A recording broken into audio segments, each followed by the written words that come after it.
On this day in history, we remember the remarkable individuals who shaped our world. Welcome to Who Died Today in History, where we honor their legacies. From artists to leaders, their impact lives on. If you find their stories meaningful, like, subscribe, and hit the bell to stay connected. Thank you to all our amazing channel members for your generous support. Phyllis Kirk, the American actress best remembered for her performance in the 1953 horror classic House of Wax, passed away on October 19, 2006 at the age of 79 in Woodland Hills, California. Her death was due to natural causes after years of declining health. Though her passing was quiet and understated, Kirk's life and career captured the evolving nature of fame, beauty, and artistic recognition in mid-20th century Hollywood. Kirk's death reflected a broader truth about her era and its challenges: the fleeting and often unforgiving nature of celebrity in the studio system. In the 1950s, Hollywood was a place of glamour and constraint, a world where image often outweighed individuality. Kirk, who began her career as a contract player, rose to prominence for her poise, intelligence, and depth, traits that made her stand out in an industry more focused on appearance than personality. Her signature role in House of Wax, opposite Vincent Price, was not just a triumph of performance, but also a reflection of cinema's transition into new technological frontiers. The film's pioneering use of 3D mirrored a post-war society fascinated with innovation, illusion, and spectacle. When Kirk passed away, the news did not dominate headlines, yet her legacy persisted quietly among film historians and fans of classic horror. Her death served as a reminder of the ephemeral nature of fame. How many artists, once adored, fade into memory as time progresses. Yet in her understated way, Kirk represented the dignity and grace of an era that valued craftsmanship and screen presence over celebrity excess. Her later years, spent largely away from the public eye, revealed a woman who valued intellect and independence, qualities that often placed her ahead of her time. In death, Phyllis Kirk's legacy has come to symbolize the enduring charm of classic Hollywood and the way art preserves identity beyond the bounds of mortality. Through restored films, retrospectives, and the growing appreciation for mid-century cinema, she continues to live on as a figure of quiet strength and talent. Her passing underscores humanity's ongoing desire to remember, to find immortality not in fame itself, but in the artistry that endures. In this way, Phyllis Kirk remains a testament to the subtle yet lasting power of those who left their mark through grace rather than grandeur. Tom Bosley, the beloved American actor best known for portraying Howard Cunningham on the classic sitcom Happy Days, passed away on October 19, 2010 at the age of 83. He died in Rancho Mirage, California, from heart failure due to complications of a staph infection. His passing marked the end of an era for many who had grown up watching his portrayal of the quintessential 1950s American father, a role that resonated across generations and became emblematic of family stability during times of cultural change. Bosley's death was a quiet but deeply symbolic moment in the context of television history. His career flourished during an age when television served as both comfort and compass for American families navigating social transformation. Happy Days premiered in the 1970s, a decade marked by uncertainty following the Vietnam War and Watergate. But it offered viewers nostalgia, warmth, and moral clarity. Bosley's character, Howard Cunningham, became a touchstone for paternal wisdom and integrity. In many ways, his death reflected the fading of that era's idealized image of family life, giving way to more complex portrayals in later television storytelling. The immediate reaction to Bosley's passing was heartfelt and widespread. Fans and fellow actors remembered him as a symbol of kindness and professionalism, a man who embodied the decency of the roles he played. His death came just days after that of Barbara Billingsley, another iconic TV parent from Leave It to Beaver, creating a sense of collective mourning for the golden age of wholesome American sitcoms. The coincidence reinforced the sense that an entire generation of television ideals was passing with them. Beyond Happy Days, Bosley's career extended to stage and screen, including his Tony Award-winning performance in Fiorello, and his later role as Father Dowling in the Father Dowling Mysteries. His versatility as both a dramatic and comedic performer underscored the enduring appeal of actors who could balance authority with empathy. In reflecting on Tom Bosley's death, we see a meditation on memory and the power of storytelling to preserve values that transcend time. His portrayals offered a moral anchor in a rapidly shifting world, and his legacy endures through reruns, tributes, and the collective affection of audiences who still find comfort in his sincerity. Through television, Bosley achieved a rare kind of immortality, one built not on spectacle, but on the steady, reassuring humanity that continues to define the best of popular culture. Rudy Ray Moore, the larger-than-life comedian, musician, and filmmaker often hailed as the godfather of rap, passed away on October 19, 2008, at the age of 81. He died in Akron, Ohio from complications related to diabetes. His death was the quiet conclusion to a career that had been anything but, one marked by bold creativity, boundary-pushing humor, and an unflinching defiance of mainstream cultural gatekeeping.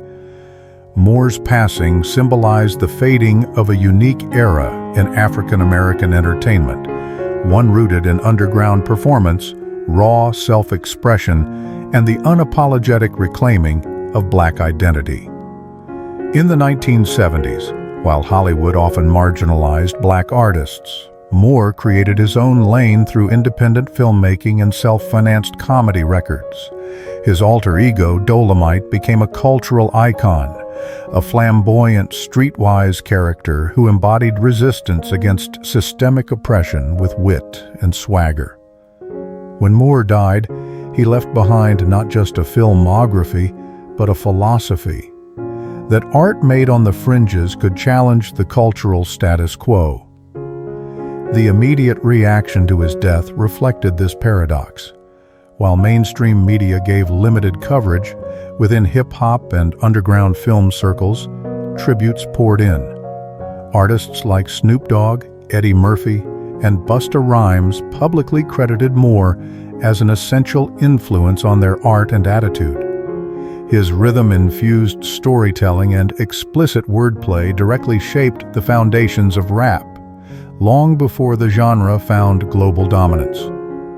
Eddie Murphy's 2019 portrayal of Moore in Dolemite Is My Name later reignited interest in his life, reminding audiences of how far his influence had reached.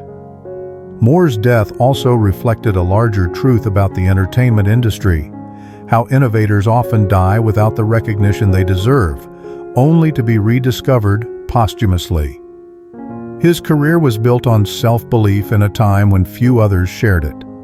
The lack of institutional support during his lifetime contrasted sharply with the reverence that followed his death, exposing society's recurring pattern of celebrating rebellion only once it's safely in the past. In remembering Rudy Ray Moore, we confront humanity's complicated relationship with artistic defiance and mortality. His work defied censorship, redefined representation, and proved that creativity could thrive outside the system. Through modern tributes, sampled beats, and cinematic revival, Moore has achieved what he always sought: immortality through art. His passing reminds us that cultural revolution often begins with one voice daring to speak when no one else will. Lynda Bellingham, the beloved British actress and television personality, passed away on October 19, 2014, at the age of 66 after a courageous battle with colon cancer. Her death, while deeply mourned, became a public reflection on dignity, resilience, and the human desire to control one's narrative even in the face of mortality. Known for her warmth and wit, Bellingham's life and death spoke to the evolving relationship between celebrities, illness, and the public in the modern media age. In 2013, Bellingham revealed her cancer diagnosis, choosing to share her struggle openly in interviews and her memoir, There's Something I've Been Dying to Tell You. Her decision to stop chemotherapy the following year, opting to focus on quality of life rather than prolonged treatment, was a profoundly human act of agency. She spoke candidly about her wish to spend her final Christmas with family, though she passed away just days before. In doing so, she illuminated a societal shift in how illness and death are discussed, no longer as private tragedies, but as part of a broader dialogue on autonomy and acceptance. The immediate aftermath of her passing saw an outpouring of national grief. Bellingham had been a fixture of British culture for decades, from her role as the OXO mum in iconic TV commercials to her appearances in All Creatures Great and Small, Loose Women, and stage productions. Her warmth and relatability made her a surrogate mother figure to millions. Tributes poured in from co-stars, television networks, and fans alike, celebrating her humor and courage. Her death also sparked conversations about patient choice, palliative care, and the emotional toll of public illness. In confronting her mortality so openly, Bellingham reflected the compassionate realism of her generation, one that valued emotional honesty over image. Her story continues to resonate in an era where transparency and vulnerability have become powerful forms of legacy. In remembering Lynda Bellingham, we see how public figures can use their final chapters not as farewells, but as acts of shared humanity. Through her candidness and courage, she turned death into a moment of connection, reminding us that legacy is not built merely through fame, but through authenticity, compassion, and the courage to face the inevitable with grace. Yvette Chauviré, the grande dame of French ballet, passed away on October 19, 2016, at the age of 99. Her death marked the end of an era in classical dance, closing the curtain on a century that had seen ballet evolve from a refined, courtly tradition into a global art form. Chauviré's passing was natural, the quiet conclusion to a long and illustrious life dedicated to grace, discipline, and the preservation of artistic purity. Yet her death carried symbolic resonance, a farewell to the golden age of French ballet and the values of artistry, restraint, and emotional truth that defined her generation. Born in Paris in 1917, Chauviré became the face of French ballet in the mid-20th century. As the étoile of the Paris Opera Ballet, she was admired for her ethereal presence and technical mastery. Her interpretation of Giselle, delicate yet filled with haunting emotional depth, became legendary and remains the definitive portrayal of the tragic heroine. When she retired, she continued to teach and mentor new generations, embodying the unbroken lineage of classical tradition. Her death reflected not only the natural passing of a great artist, but also the cultural shift from classical refinement to modern experimentation in the arts. Chauviré's generation valued discipline, precision, and emotional sincerity, qualities that, in an increasingly digital and commercialized world, are sometimes overshadowed by spectacle. The mourning that followed her death was tinged with nostalgia for an age when dance was viewed as a sacred calling rather than entertainment. The Paris Opera and cultural institutions across Europe paid tribute, recognizing her as the last living link to the French Romantic ballet tradition. In the wake of her passing, retrospectives of her performances reminded audiences of the timeless power of movement to express the inexpressible. She remains immortal through recordings, photographs, and the dancers she trained, her legacy continuing in every pirouette performed with honesty and restraint. Yvette Chauviré's death invites reflection on the enduring tension between tradition and modernity, between the fleeting body and eternal art. Humanity's reverence for such figures reveals our longing for beauty that transcends time. The belief that even as we age and fade, the art we create can remain forever young, a dance unbroken by mortality. Noel Harrison, the British actor, singer, and Olympic skier, passed away on October 19, 2013 at the age of 79. His death was sudden but natural, the result of a heart attack he suffered shortly after performing a concert in Devon, England. In a sense, his passing reflected a poetic final act, an artist departing the world moments after doing what he loved most, performing. For those who admired his multifaceted life, Harrison's death symbolized the enduring pursuit of passion, a reminder that art and performance often remain intertwined with the very essence of life itself.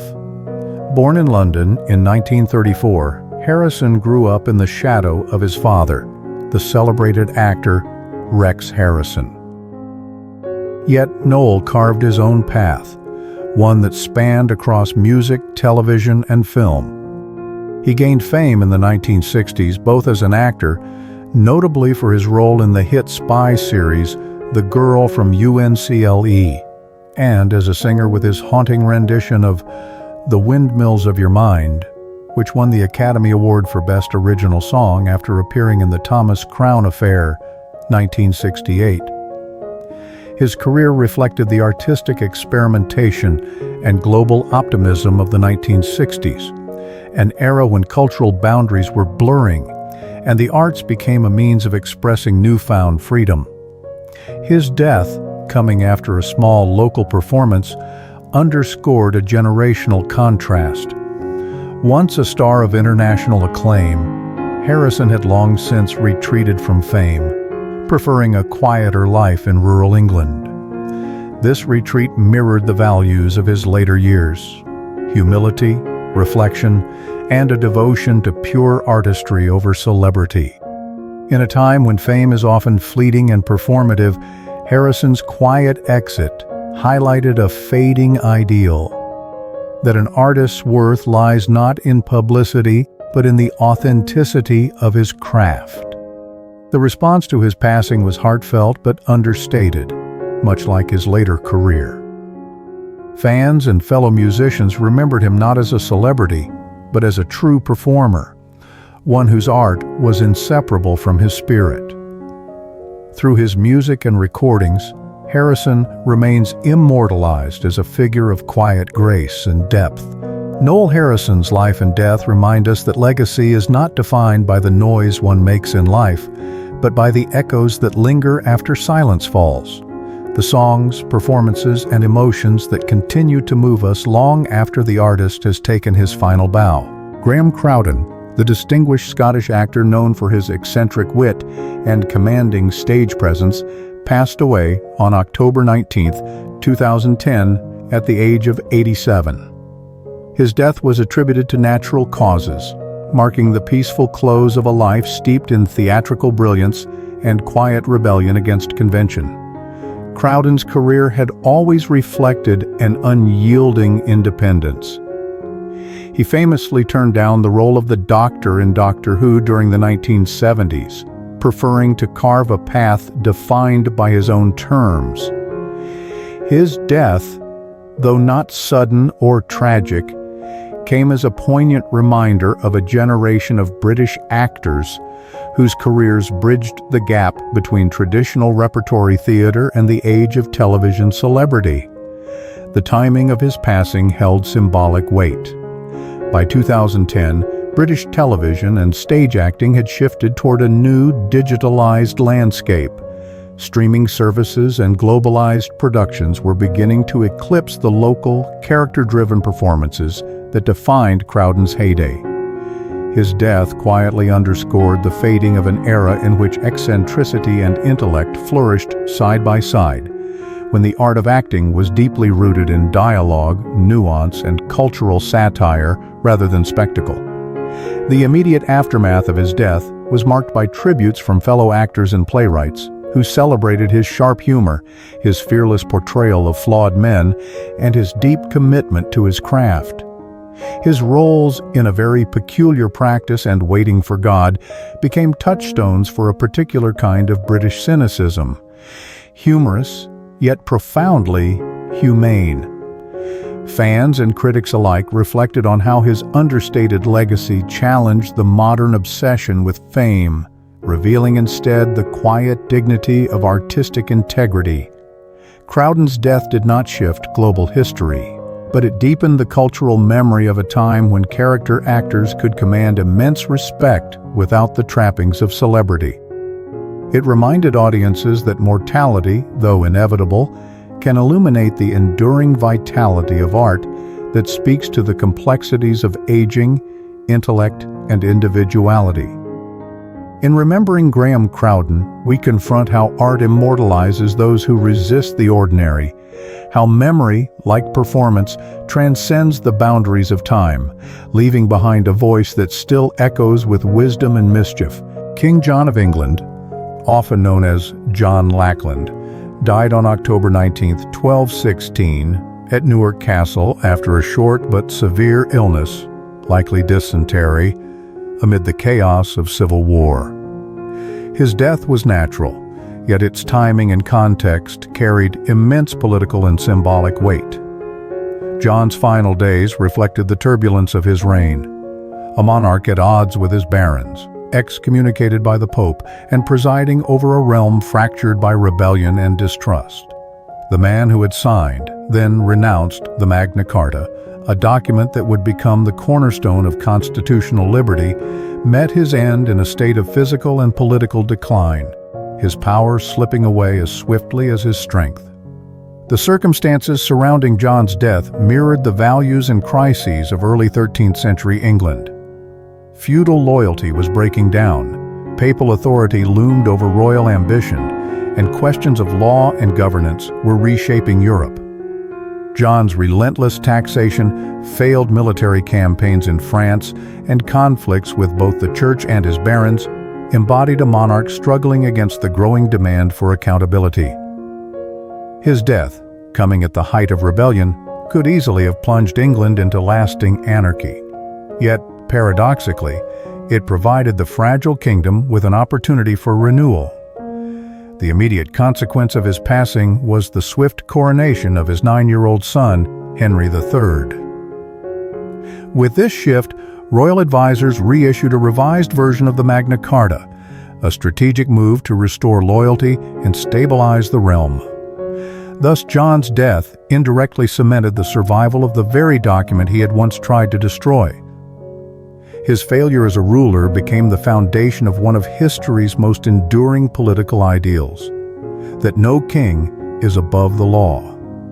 In death, John Lackland's reputation as a tyrant was sealed, fueled by chroniclers who painted him as deceitful and cruel. Yet over time, art and literature, from Shakespeare's King John to modern reinterpretations, have transformed his legacy into something far more complex, a study in flawed humanity and the corrupting isolation of power. His story reminds us that mortality often brings not closure, but reinterpretation, each generation reshaping the memory of rulers like John to reflect its own struggles with authority, justice, and the fragile balance between freedom and control.